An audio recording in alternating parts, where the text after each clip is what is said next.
고린도후서 5장입니다. 인용한 성경은 한글 킹제임스 성경입니다. 우리가 아는 것은 만일 땅에 있는 우리의 장막집이 무너지면 하나님께서 지으신 큰 집, 즉 손으로 짓지 아니한 하늘들에 있는 영원한 집이 있다는 것이라. 정녕 우리가 여기에서 신음하며 하늘에서 오는 우리의 집으로 옷 입게 되기를 간절히 바라나. 만일 우리가 옷 입고 있다면 벗은 채로 발견되지 아니하리라. 이 장막집에 있는 우리가 짐을 지고 신음하는 것은 벗으려는 것이 아니라 옷 입혀지고자 함이니 이는 죽을 것이 생명에 의해서 삼켜지는 것이라. 그렇도다 내가 이 장막에 있을 동안에 너희를 각성시켜 기억하게 함이 옳은 줄로 여기나니. 여기서의 장막은 육신의 몸을 말합니다. 이 장막은 진흙 헛강 같은 땅에 있는 집입니다. 그리고 언젠가는 무너지게 될 것입니다. 이 장막집이 무너지게 될 때 사도 바울은 우리가 하나님께서 지으신 큰 집, 즉 손으로 짓지 아니한 하늘들에 있는 영원한 집이 있다는 것을 안다고 말하고 있습니다. 그리스도인들은 이 진흙으로 지어진 집에서 빠져나와서 하나님께서 지으신 영원히 지속되는 새로운 집으로 들어가게 됩니다. 이러한 변화는 그리스도인이 죽을 때 즉시 일어납니다. 빌립보서 1장을 보겠습니다. 21절부터 23절입니다. 이는 내게 사는 것이 그리스도니 죽는 것도 유익함이라.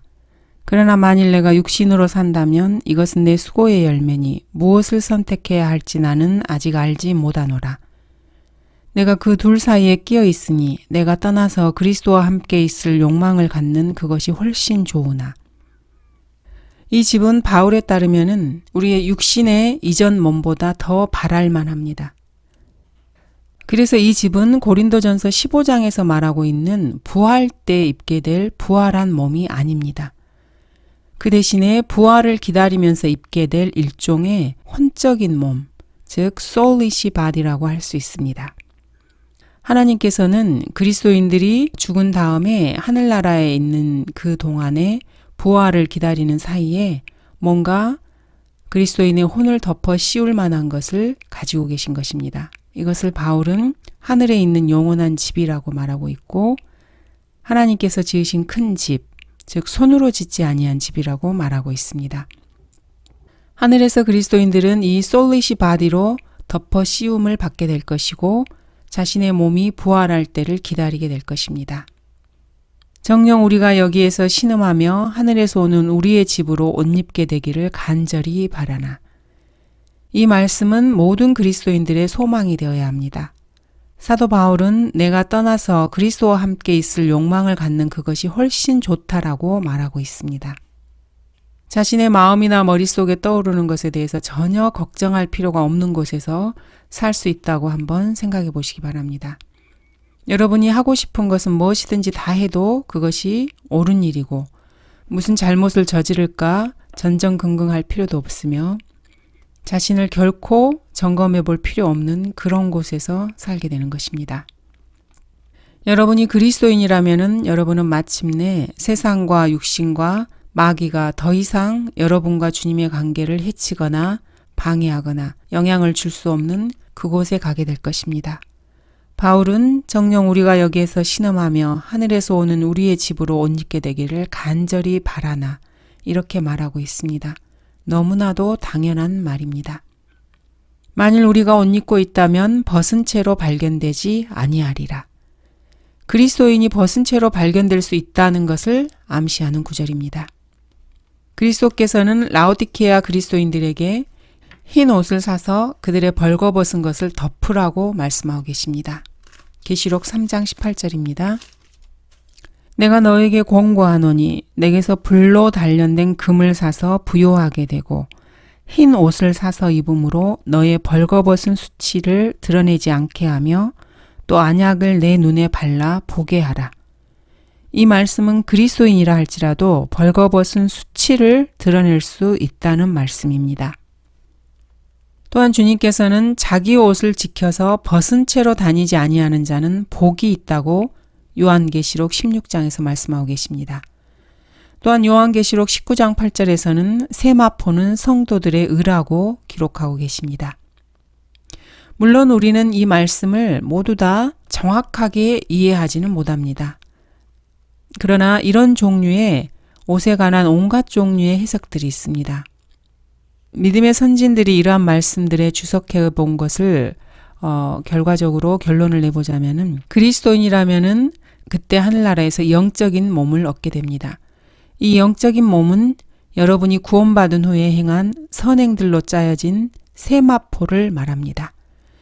이곳 지상에서 여러분이 주님을 위해서 일하는 동안 여러분이 언젠가 입게 될 그 옷을 직접 짜고 있는 것입니다. 영적인 몸을 위한 한 벌의 옷을 한 땀 한 땀 바느질하고 있는 것과 같습니다. 그리스도인들이 모두가 다 같은 옷을 입는 것은 아닙니다. 자신들의 행위로 믿음에서 근거한 하나님을 사랑한 데서 근거한 그 행위로 한 땀 한 땀 이 지상에서 옷을 짜고 있습니다. 그러므로 모든 그리스도인들이 다 같은 옷을 입는 것은 아닙니다. 어떤 그리스도인들은 다른 그리스도인들보다 더 나은 옷을 입게 될 것입니다. 이것은 여러분들이 구원받았을 때 하나님의 의를 부여받는 그런 것을 말하는 것이 아닙니다. 구원받기 전에 우리의 모든 의는 다 걸레와 같습니다. 더러운 걸레 말입니다. 교리적으로는 그렇습니다. 그러나 구원받은 후에 그리스도인이라면은 그리스도 예수 안에서 선한 일들을 위하여 창조된 존재들입니다. 이 일들은 하나님께서 미리 정하시어 우리로 그것들 가운데서 행하게 하려 하신 그 일입니다. 그리스도인들은 선한 일들에 유념하여서 진력하라는 명령을 가지고 있습니다. 그가 가난한 자들에게 주었으니 그의 의가 영원히 남음이라고 말씀하는 구절이 있습니다. 이 구절이 어디에 있는지 아십니까? 신약의 은혜 아래 있는 바울 서신에 있습니다. 고린도후서 9장 9절입니다. 기록되기를 그가 멀리 흩뜨리시고 가난한 자들에게 주셨으니 그의 의가 영원히 남음이라 함과 같으니. 그의 의가 영원히 남는다고 말씀하고 계십니다. 구약에 기록된 말씀이 아닙니다. 신약에 기록된 말씀입니다. 그러므로 여러분들이 그리스도인이라면은 그리스도의 의 안에서 교리적인 신분을 지닌 것은 당연합니다. 그렇지만 여러분 그리스도인들이 이 몸 안에서 실행하는 실질적인 의를 가지게 됩니다. 하늘나라에 가면은 그것이 바로 여러분들의 영적인 몸을 입히는 옷이 될 것입니다. 여러분의 옷이 얼마나 좋은가는 여러분이 이곳 아래에서 그리스도와 그분의 성도들을 향한 사랑의 마음에서 행한 그 일에 따라 그 옷이 달라지는 것입니다. 4절에서 사도 바울은 만일 죽는 것으로 모든 것이 끝난다면은 나는 죽기를 바라지 않는다. 그러나 죽음에는 단순히 죽는 것 외에 그 무언가가 더 있다. 나는 닳지 않을 새 옷 한 벌을 얻게 될 것이다. 이렇게 말하고 있는 것입니다. 바울은 자신이 그 새 몸을 얻으려고 신음한다고 말하고 있습니다. 바울에게는 그 일이 짐으로 여겨졌습니다. 더 이상의 아픔도 신장 결석도 담낭 결석도 눈에 가시도 없는 그런 자신의 몸을 상상해 보시기 바랍니다. 더 이상 알약을 먹을 필요도 없습니다. 어떤 요법으로 치료받을 필요도 없고 늙거나 병드는 것에 관해서 걱정할 필요도 없습니다. 여러분이 진짜로 그리스도인이라면 그것이 바로 여러분이 신음하고 있는 이유입니다. 그것이 바로 여러분이 이 땅에서 짐을 지고 있는 이유입니다. 여러분은 이 엉망이 된 것에서 빠져나가고 싶을 것입니다. 이따금 여러분들 역시 바울처럼 이렇게 크게 외치고 싶어질 때도 있을 것입니다. 오, 나는 비참한 사람이로다. 누가 이 사망의 몸에서 나를 구해낼 것인가? 예수 그리스도 우리 주를 통하여 하나님께 감사하노라. 스턴 박사는 죽으면서 이렇게 말했습니다. 나는 하늘나라에 대해서 향수병에 걸려 있습니다. 이제 그만 기도를 멈추고 나를 가게 해 주십시오. 스턴 박사가 가진 이 마음을 수많은 이단을 만들어낸 불쌍한 사람들과 한번 비교해 보시기 바랍니다. 특히 버트란트 러셀 같은 경우에는 이렇게 말했습니다. 인간의 삶은 누구도 도달할 수 없고 또 도달한다 해도 아무도 머무를 수 없는 목표를 향해 피로와 아픔으로 고통받으며 밤을 통과해가는 기나긴 행군이다. 예수 그리스도가 없는 사람들의 그런 철학적인 말일 뿐입니다. 겉으로는 뭔가 있어 보이는 말들이지만은 사실은 공허함과 자신의 삶의 목적지가 지옥이라는 것을 간접적으로 표현하고 있을 뿐입니다. 그는 세상에서 가장 비극적이고 수치스럽고 불쌍한 정신장애를 겪는 얼간이들 중 하나였을 뿐입니다. 수면제를 너무 많이 먹은 탓이었는지 그는 참으로 바보 같은 자보다도 더 바보였습니다. 건전한 사고방식을 가진 성경대로 믿는 사람이라면 이런 한 영국 출신의 무신론자 얼간이가 하는 말들은 귀에 담지도 않을 것입니다. 사도 바울이 말한 것과 한번 비교해 보시기 바랍니다. 사도 바울은 이렇게 고백하고 있습니다. 항상 우리를 그리스도 안에서 승리하게 하시고 또 어느 곳에서나 우리로 하여금 그분에 관한 지식의 향기를 나타내게 하시는 하나님께 이제 감사하노라. 또 바울은 이렇게 고백하고 있습니다. 로마서 8장입니다. 그렇다면 이런 일에 대하여 우리가 무슨 말을 하리요? 하나님께서 우리를 위하신다면 누가 우리를 대적하리요? 자기 아들을 아끼지 아니하시고 우리 모든 사람을 위하여 내어주신 분이 어찌 그 아들과 함께 또한 모든 것을 우리에게 값없이 주시지 아니하겠느냐? 하나님께서 택하신 자들에게 누가 혐의를 씌우리요? 의롭다 하시는 분은 하나님이시니라. 누가 정죄하리요? 죽었다가 다시 살아나신 분은 그리스도시라. 그분은 또한 하나님의 오른편에 계셔서 우리를 위하여 중보하시느니라. 누가 우리를 그리스도의 사랑에서 떼어놓을 수 있으리요? 환난이나 공경이나 박해나 기근이나 헐벗음이나 위험이나 칼이랴. 기록된 바와 같으니 우리가 주를 위하여 온종일 죽임을 당하였으며 도살당할 양으로 여김을 받았나이다라고 하였느니라. 그러나 이 모든 일에서 우리를 사랑하시는 그분으로 말미암아 우리가 이기는 자들보다 더 나으니라. 내가 확신하노니 사망이나 생명이나 천사들이나 정사들이나 권세들이나 현재의 일들이나 다가올 일들이나 높음이나 깊음이나 어떤 다른 피조물이라도 우리를 그리스도 예수 우리 주 안에 있는 하나님의 사랑에서 떼어놓을 수 없으리라. 주 예수 그리스도를 통해서 영원한 생명을 얻은 그리스도인들과 세상에 잘난 체하는 철학자들과 뭔가 된 듯한 사람들의 결말을 한번 비교해 보시기 바랍니다. 비교 불가입니다.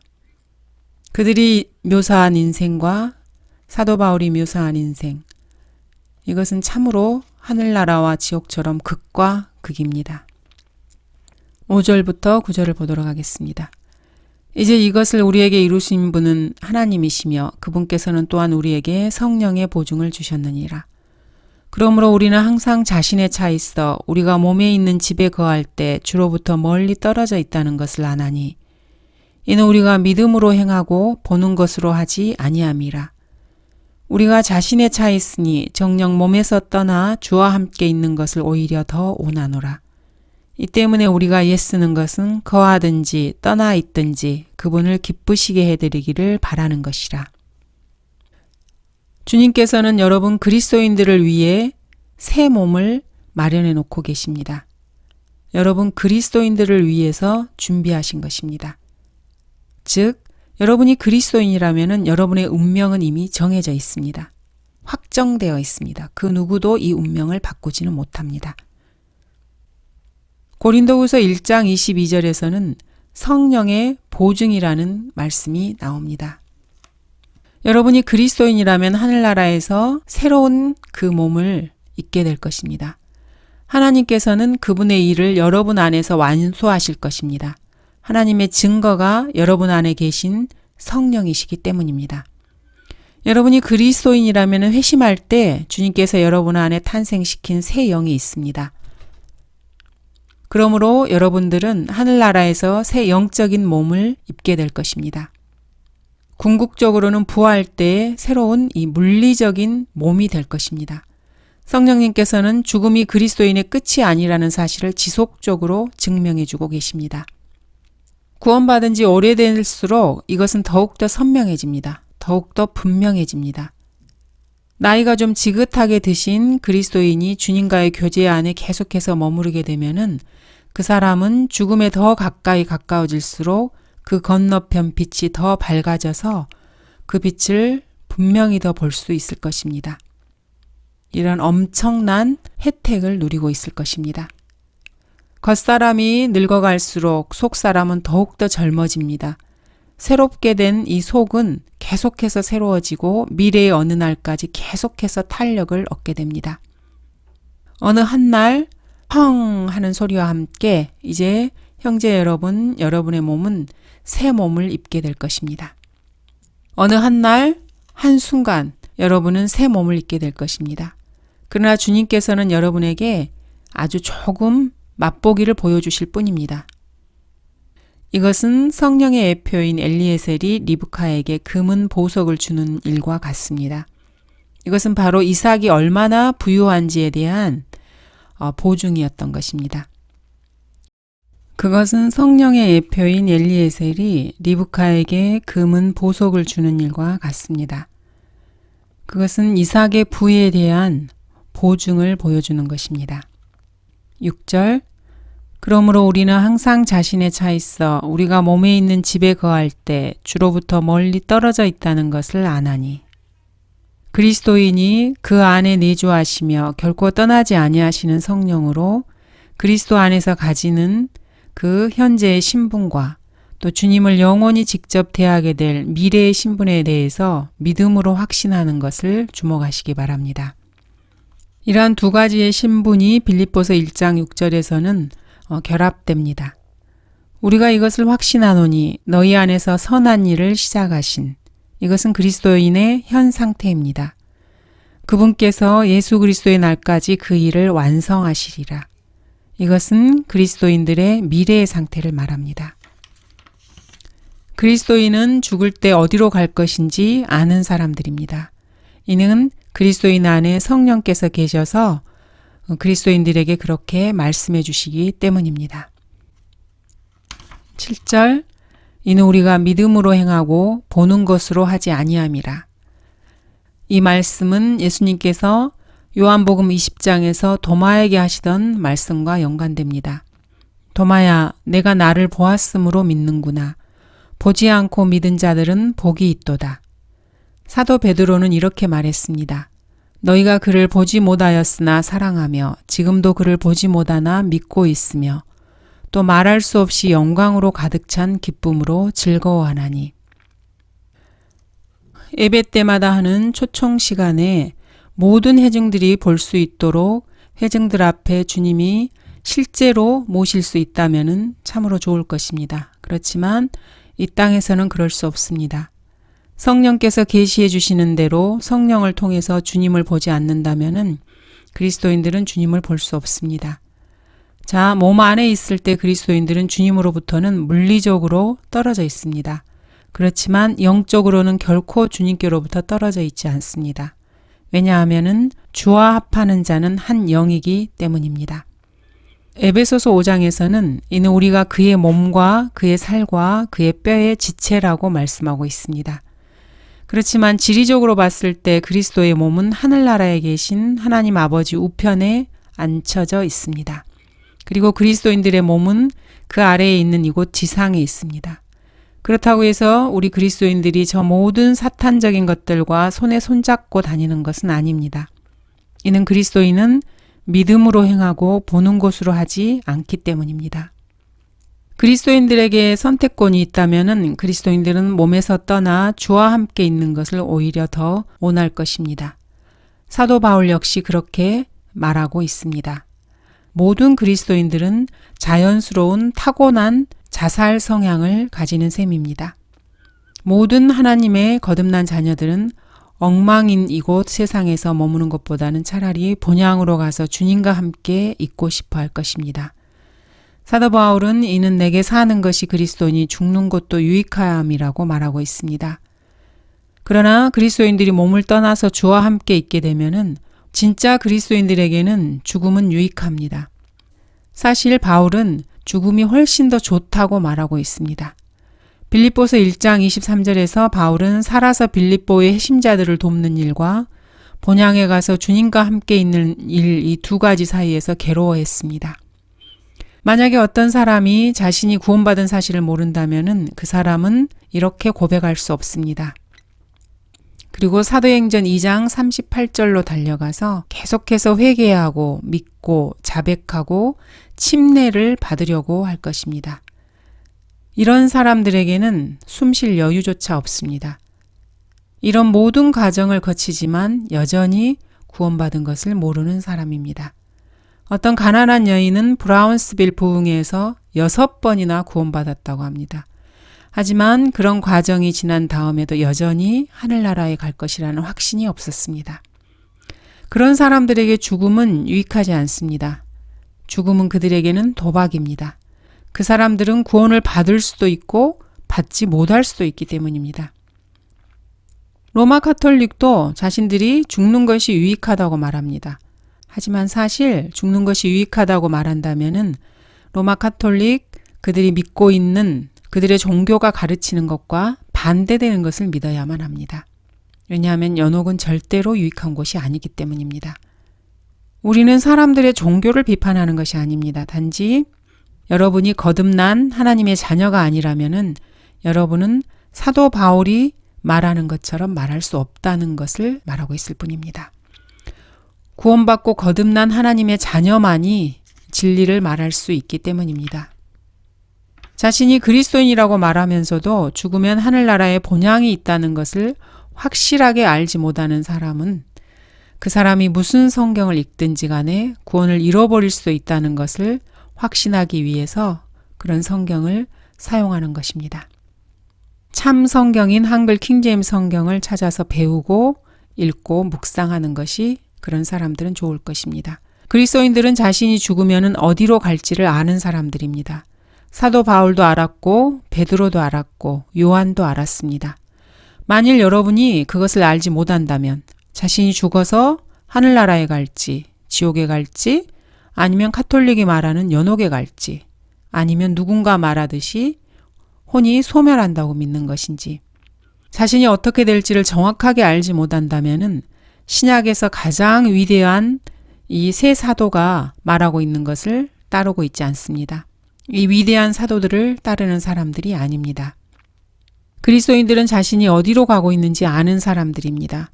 또한 자신이 어디로 가는지 아는 그곳, 즉 하늘나라에 가고 싶어하고 그곳에 도착하고 싶어합니다.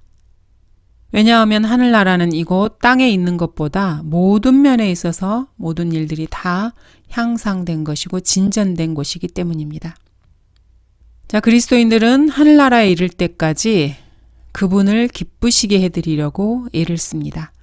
사도 바울은 기쁘시게 해드린다는 것을 구원의 의미로 사용하고 있는 것이 아닙니다. 그리스도인이 주님을 위해서 하는 그의 일들을 하나님께서 받아주시기를 원한다는 뜻에서 말하고 있습니다.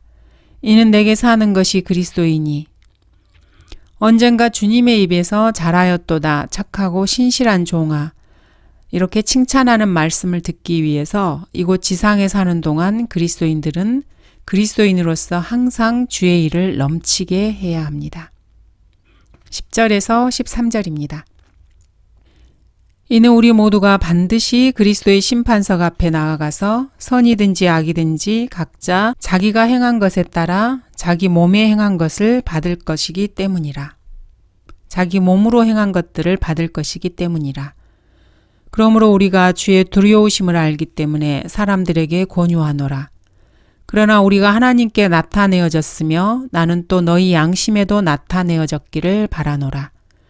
우리가 우리 자신을 너희에게 다시 추천하는 것이 아니요 우리를 대신하여 자랑할 기회를 너희에게 주노니 마음이 아니라 외모를 자랑하는 사람들에게 무엇인가를 대답하게 하려는 것이라.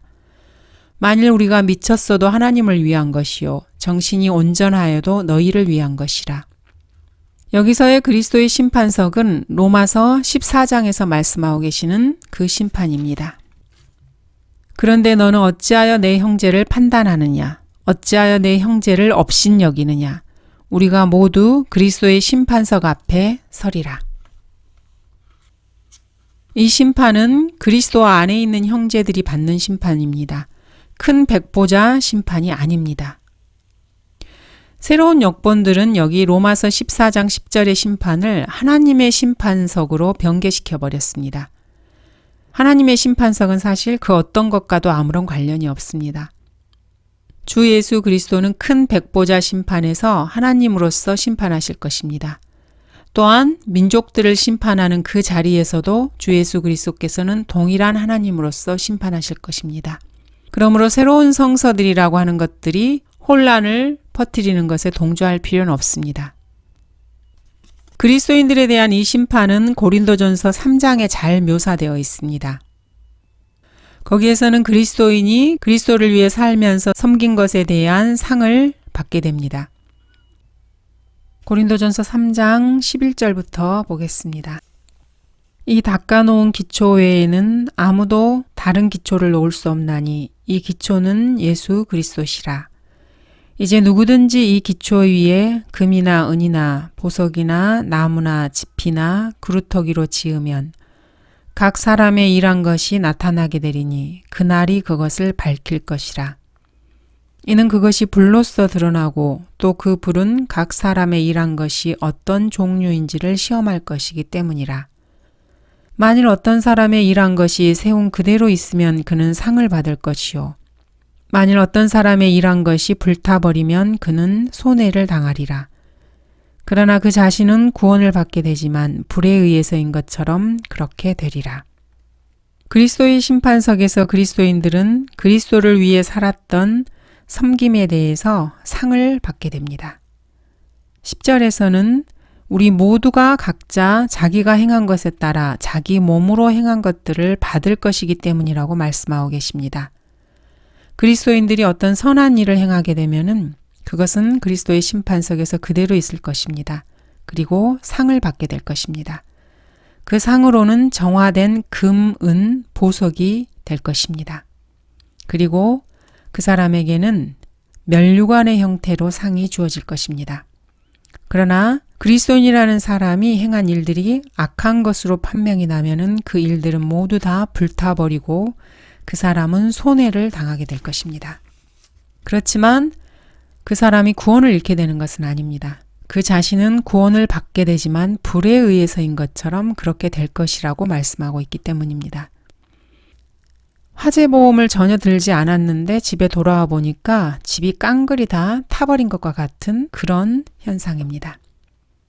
그 사람은 그리스도의 심판석을 통과하면서 살아는 있지만은 자신의 인생의 즐거움을 주었던 모든 것들이 다 사라져버린 그런 상태가 될 것입니다. 미국이나 한국이나 그리스도인이라고 하는 수많은 사람들이 하늘나라 본향에 갔더니 그리스도의 심판석에서 모닥불만 받게 될 그런 사람들이 많이 있습니다. 자신들이 행한 것들이 다 타버리는 이유는 그 사람의 섬김의 동기가 잘못된 것이기 때문입니다. 예를 들어서 교회를 출석하는 것을 가족을 기쁘게 하기 위해서 했다거나 아니면 자신들의 양심을 달래기 위해서 출석하는 것이 그 예입니다. 또는 정부에서 세금 공제를 받기 위해서 헌금과 11조를 했거나 성경 역본들이 선반에 빽빽이 놓여 있지만은 그중에 그 어떤 것도 믿지 않기도 합니다. 그래서 이런 그리스도인들은 그리스도의 심판석에서 자신의 모든 일들이 다 타버릴 것입니다. 이런 사람들은 세상 친구들을 사귀면서도 지상에 있는 동안에 전 생애 동안에 단 한 사람도 그리스도께로 인도하지 않는 사람들입니다. 그런 그리스도인들의 종착역은 모든 것을 태우는 모닥불이 됩니다.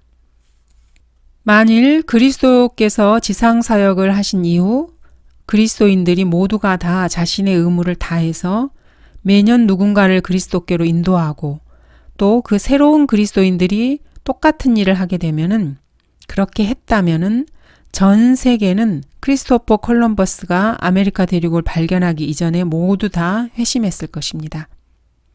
그리스도인들이 왜 선교사들을 보내서 혼들을 이겨와야 합니까? 그리스도인들은 모두가 다 혼들을 이겨와야 합니다. 기독교 신앙은 예전에 남플로리다에서 열렸던 큰 오렌지 축제와 아주 놀랄 만큼 비슷합니다.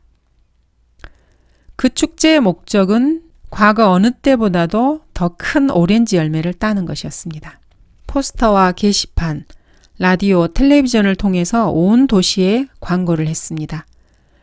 그렇게 광고를 하는 목표는 오렌지 수확에 참여한 인원에 관해서 신기록을 세우는 것이었습니다.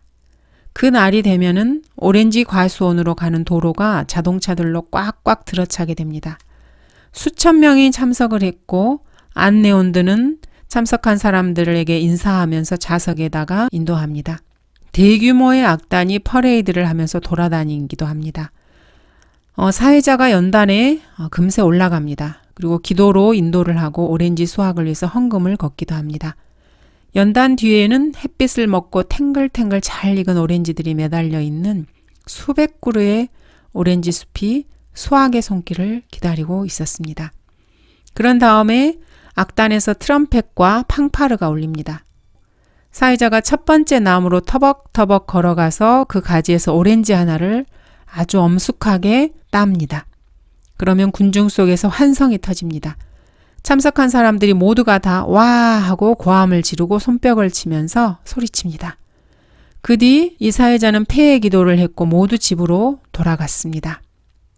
이것은 그냥 이야기일 뿐이지만은 거기에는 소설보다도 훨씬 더 많은 진리가 담겨져 있습니다. 밭이 무르익어서 수확해야 할 때 여러분은 오렌지 하나를 따기 위해서 전 재산을 다 쓸 필요는 없습니다. 빌리 그레함은 한때 십자가 운동을 전개했는데 대략 15만 7천 달러의 비용이 들었습니다. 그렇게 해서 구원을 받은 사람이 약 20명 정도였습니다. 이거를 계산해 보면은 한 사람의 혼을 구원하는데 7,850달러가 든 셈이 됩니다. 유감스럽지만은 한 생명을 구원하는데 7,850달러가 필요하다면은 그럴 때마다 정신병원에 갇혀 있는 게 더 나을 겁니다. 그와 반대로 미국 성경침례교회가 배출한 거리 설교자들 중 하나인 빌 유뱅크는 가는 곳마다 전도지를 나눠주고 복음을 전파했습니다. 그는 빌리 그레함의 십자가 운동보다 더 많은 결과들을 낳았습니다. 빌리 그레함의 십자가 운동에 들어간 돈은 약 15만 7천 달러 정도였죠. 본문은 그리스도의 심판석을 보여주고 있습니다. 그렇다면 주의 두려우심이라는 말은 구원받지 못한 죄인들을 지옥에 보내는 것에 대한 경고가 아닙니다. 그것은 그리스도인들에게 이 지상에서 올바르고 똑바로 살라고 경고하는 것입니다. 그렇지만 현대 주석가들과 해석자들, 목사들과 교인들은 그렇게 믿지 않습니다. 이들은 이런 구절들을 보면은 뒷걸음질 칠 뿐입니다. 이들은 그 두려우심이라는 말을 자기 자신이 아닌 다른 누군가에게 떠넘기고 싶어 합니다. 당연한 일입니다. 그리스도의 심판석이 어떤 그리스도인들에게는 공포가 될 것입니다. 공포 자체가 될 것입니다. 사도 바울은 디모데후서에서 오네시포로를 위해서 기도했습니다. 디모데후서 1장 16절을 보도록 하겠습니다. 주께서 오네시포로의 집에 자비를 베푸시기를 원하노라. 이는 그가 종종 나에게 생기를 돋워주고 나의 사슬에 매인 것을 부끄러워하지 아니하였으며. 바울이 로마에 투옥되었을 때 자신을 도와준 오네시포로에게 하나님께서 자비를 보여주시기를 바라는 내용입니다. 그러므로 여러분이 그리스도인이라면은 그리스도의 심판석에서 지옥으로 갈 위험은 없습니다. 그렇지만은 거기에 뭔가 공포를 가져다 줄 만한 뭔가가 있다는 것은 분명합니다. 그때가 되면은 여러분에게는 자비가 필요할 것입니다. 하나님께서 그리스도의 심판석에서 여러분 그리스도인들에게 자비를 베풀 만한 어떤 가치가 있다고 여기실 어떤 일을 여러분 안에서 그 선한 일을 발견해야만 합니다. 여러분은 하나님께서 여러분에게서 자비를 베푸실 만한 선한 일을 발견해 주시기를 바랄 것입니다. 사도 바울은 바로 그 점을 잘 알고 있었습니다. 그래서 사람들에게 이 지상에서 올바로 살라고 충고했습니다. 은사주의자들은 그리스도인들에 대해서 반대로 이야기를 합니다. 그렇지만 우리 침례교도들은 한번 구원받으면 늘 구원받은 상태이니까 세상에 나가서 마귀처럼 살 거야. 혹은 나는 구원받았으니까 내 멋대로 살 거야. 이렇게 생각하는 침례교도는 없습니다. 침례교도의 가르침에 따르면은 어떤 사람이 예수 그리스도께서 십자가에서 흘리신 피를 믿음으로 은혜로 구원을 받으면 하나님께서는 무슨 일이 있어도 그를 하늘나라에 보내실 것입니다. 본향으로 가는 여정은 순탄할 수도 있고 거친 길일 수도 있습니다. 그 사람이 올바로 살지 않고 방탕하게 생활하면은 몸이 쇠하고 병약해질 수 있습니다. 주님께서는 그 사람을 자신의 수명보다 일찍 죽이실 수도 있습니다. 그 사람의 간증, 인격, 재산, 인생, 유업, 그리고 상들을 잃어버릴 수도 있습니다. 그리스도의 심판석에 대한 공포는 그리스도인들이 그 자리에 설 때 엄청난 수치를 당하는 것이 될 수도 있습니다. 러크만 목사님께서는 그림으로 보는 요한계시록에 그리스도의 심판석의 모습을 그려놓으셨습니다. 그러나 그것이 정확한 그리스도의 심판석이라고 볼 수는 없습니다. 왜냐하면 우리는 그리스도의 심판석의 모습이 어떨지 확실하게 알 수는 없기 때문입니다. 여러분이 그리스도인이라면은 하늘나라에 도착해 보았더니 주님께서 구원받지 않은 죄인에게 하듯이 여러분의 인생을 실타래 풀듯 보여주시는 장면을 한번 상상해 보십시오. 여러분들이 구원받은 후에 했던 말과 생각했던 모든 것들이 드러나게 될 것입니다. 그러면 주님께서는 여러분이 그릇되게 행한 모든 것을 일일이 열거하실 것입니다. 여러분은 그때 다르게 행동할 수도 있었을 텐데 또는 그렇게 했어야 했는데 그렇게 하지 않았다는 그런 수치심에 휩싸인 채 그리스도의 심판석에 서 있어야만 할 것입니다. 시몬 베드로가 십자가 처형 전날 주님을 부인했을 때 주님께서 베드로에게 하신 일이라고는 그냥 몸을 돌려서 베드로를 바라보신 것뿐이었습니다. 베드로는 밖으로 나가 비통하게 울었습니다. 그것이 베드로가 당한 일이었습니다. 그렇다면은 여러분 그리스도인들이 이 심판석에서 그리스도 앞에서 느낄 기분이 어떠할지 한번 생각해 보아야 합니다. 아마도 정말로 괴로운 일이 일어날 것입니다. 12절 우리가 우리 자신을 너희에게 다시 추천하는 것이 아니요. 사도 바울은 우리가 하나님께 나타내어졌으며 나는 또 너희 양심에도 나타내어졌기를 바라노라 이렇게 말했습니다. 즉 하나님께서 바울과 그의 동료들이 행한 것이 옳은 것을 보셨기 때문에 고린도인들의 양심도 그와 동일하게 말했어야 한다는 것입니다. 그래서 바울은 자신의 동료들을 고린도인들에게 거듭해서 추천하려고 하지 않았을 것입니다. 바울이 자신을 위해 말한 것은 무엇이나 바울을 험담하면서 고린도인들을 공격하는 저 이교도들과 위선자들에게 그들이 답변할 수 있도록 하려는 것이었습니다. 외모를 자랑하는 사람들에게 바울은 자신이 말한 것을 지지해줄 실제 경험을 가지고 있었습니다. 그래서 바울이 자랑하는 듯이 보일 때 그것은 외모를 참으로 중요시하는 자들의 입을 틀어막는 데 필요한 것을 고린도인들에게 알려주려는 그런 의도였습니다. 사실 외모는 아무것도 아닙니다. 고층 건물들과 멋진 학교 운동장은 영적 상태를 증명해 주지는 않습니다. 만약 여러분이 영적이라면은 여러분이 부자든지 아니면 아주 가난하든지 전혀 그것과 상관없이 그냥 영적인 것입니다. 사무엘상 15장에 나오는 사울의 큰 교회 예배는 사울이 하나님께 불순종했다는 사실을 감추려는 의도였을 뿐입니다. 사람은 외모를 보나 주는 마음을 보느니라고 말씀하십니다. 고린도인들이 사도 바울 자신에 대해 생각하는 부분에 이르렀을 때 바울은 그가 행한 것이 주님과 그의 회심자들을 향한 사랑에서 나온 것이라는 것을 고린도 교인들이 깨닫기를 원했습니다. 그래서 고린도 교회의 회원들이 자신을 미쳤다고 생각하든지 어쨌든 그것은 하나님을 위한 것이요 정신이 온전하여도 너희를 위한 것이다 라고 이렇게 말하고 있습니다. 바울은 예수님께서 누가복음 19장에서 무익한 종을 다루실 때 하신 것과 똑같이 행했습니다. 그는 거짓 비난을 잠자코 끝까지 들은 다음에 거기에 진실이라는 일격을 거세게 가합니다. 감사합니다.